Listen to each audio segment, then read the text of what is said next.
شیخ صاحب او د نصراني لور. یو شیخ له خپلو شاګردانو سره د حج د ادا کولو لپاره مکې معظمې ته په سفر روان و. له سفر کولو څخه وروسته د یو نصراني د عبادت په ځای ور برابر شول. په داسې حال کې چې ګرمي او تندې ډېر ځپلي وو، شاګردانو وویل شیخ صاحب موږ به د عبادت ځای ته د څه آرام او استراحت لپاره لاړ شو، یو څه ورځ به هم سړه شي بیا به سفر ته ادامه ورکړو. شیخ وویل څرنګه مو چې خوښه وي. شاګردان په بیړه د نصراني د عبادت ځای دیوال ته نږدې شول. دا چې لمر او ستړیا ډېر ځورولي وو د خواږه خوب څپې لاندې کړل. شیخ د اوداسه د اوبو د پیدا کولو لپاره د باندې لاړ. ناڅاپه یې په یوه ښکلې نجلۍ سترګې ولګېدې. شیطان د خپل عادت له مخې د شیخ زړه د نجلۍ لور ته مایل کړ. د حوس په تمه یې اودس له یاده ووت. شیخ په بیړه د نصراني راهب د عبادت ځای دروازه وټکوله. راهب راووت او ویې ویل څوک یې؟ شیخ ځواب ورکړ زه پلانکی عالم یم. خپل نوم او نسب یې ور وښود. راهب وویل څه غواړې ای د مسلمانانو عالمه؟ شیخ وویل دا نجلۍ چې ستا له عبادت ځای څخه را څرګنده شوه دا څوک ده؟ راهب وویل دا مې لور ده، څه پوښتنه ترې کوې؟ شیخ زیاته کړه د نکاح اراده مې ده ورسره. راهب وویل دا خو زموږ په دین کې ناروا ده، که څه د جواز لاره یې وای نو حتما به مې د دې بې مشهورې کړی وای، مګر ما د دې په باره کې یوه ژمنه کړې ده او هغه دا ده چې نوموړې به هغه چاته په نکاح ورکړم چې د دې خوښه وي، نو زه به ورشم ستا په اړه به مشوره ورسره وکړم، که چیرې یې خوښه وي نو په نکاح به یې درکړم. راهب لاړ او خپلې لور ته یې د شیخ ټوله کیسه وکړه. لور یې وویل څنګه مې په نکاح ورکوې په داسې حال کې چې زه نصرانی او نوموړی شیخ مسلمان دی؟ که نوموړی عالم کولی شي چې نصرانی شي نو کولی شم چې نکاح ورسره وکړم. راهب وویل که چیرې نوموړي د نصرانیت دین غوره کړ نو چمتو یې چې نکاح ورسره وکړې؟ لور یې وویل هو. راهب د شیخ طرف ته راغی او ورته ویې ویل ای د مسلمانانو عالمه که کولی شي چې نصرانی شي نو زما لور به در سره نکاح وکړي.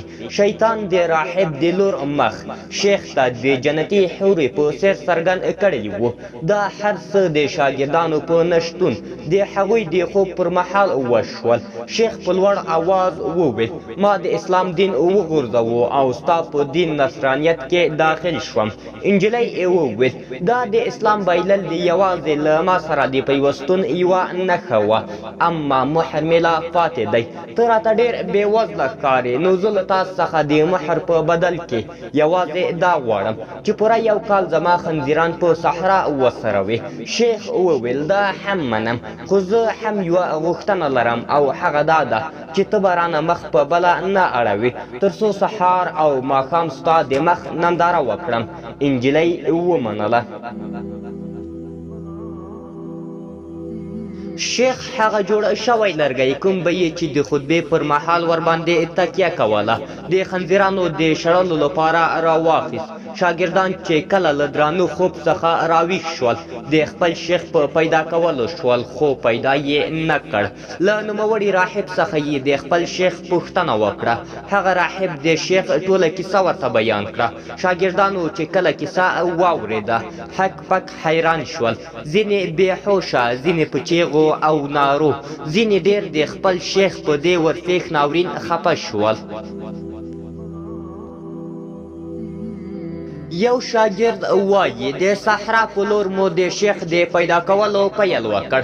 کله مو چې پیدا کړ ومولید چې شیخ په هغه لکنه تکیه کړې کوم چې به یې د خطبې ویلو پر مهال ورباندې تکیه کوله.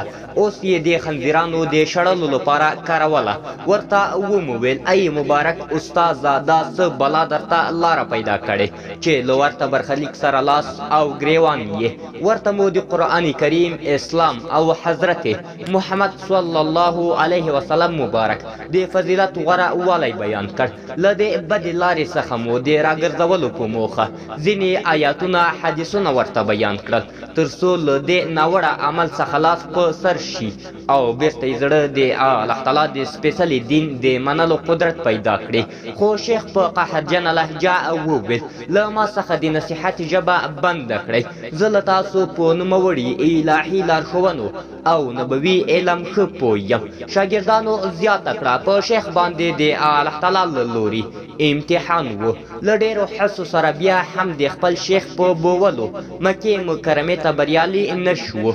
شاګردانو د مکې مکرمې په لور حرکت وکړ. نوموړی شیخ یې په همدې سیمه کې په همدې ناوړه حالات کې یوازې پرېښود. شاګردان چې کله د حج له ادا کولو څخه فارغ شول د بغداد په لور یې مزل پیل کړ. شاګرد وایي هغې سیمې ته رانږدې شو چې خپل استاز یعنې شیخ مو پکې پریښی و. په خپل منځ کې مو وویل راځئ د خپل شیخ پوښتنه وکړو، ښایي اوس پښیمانه شوی وي او الله تعالی ته یې توبه ایستلې وي. کله چې د شیخ ځای ته ورسېدو نوموړی شیخ د تیر په څېر د خنزیرانو په سرولو بوخت و. سلام مو ورته وکړ. بیا مو یو ځل د نصیحت، تلاوت او ذکر له لارې د اسلام مبارک دین په لور دعوت کړ، خو څه اغېزه یې پرې ونه کړه. ترې روان شو په داسې حال کې چې ډېر غمجن و.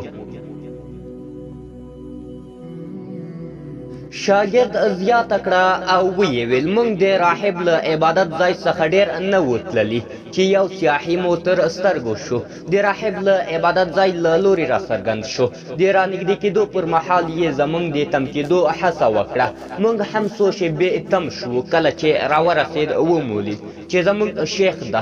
په لوړ اواز یې د شهادت کلمه وویل. په تېر حالت ډېر زیات پښیمانه و او ویې ویل دا د لوی الله تعالی له لوري زما د یوې ګناه په بدل کې یو لوی امتحان و چې تاسو په خپلو سترګو ولید. موږ د خپل شیخ په بیرته اسلام منلو د خوښۍ احساس وکړ. کله چې بغداد ته بیرته راغلو شیخ د تیر په څېر بیا د الله تعالی عبادت ته مخه کړه. بیا د الله تعالی مخلص او رښتینی بنده شو. د څه وخت په تېرېدو سره یوه ورځ د شیخ د عبادت ځای دروازه وټکېده چې ګورو یوه ښځه په دروازه کې ولاړه ده. پوښتنه ترې وشوه څوک یې؟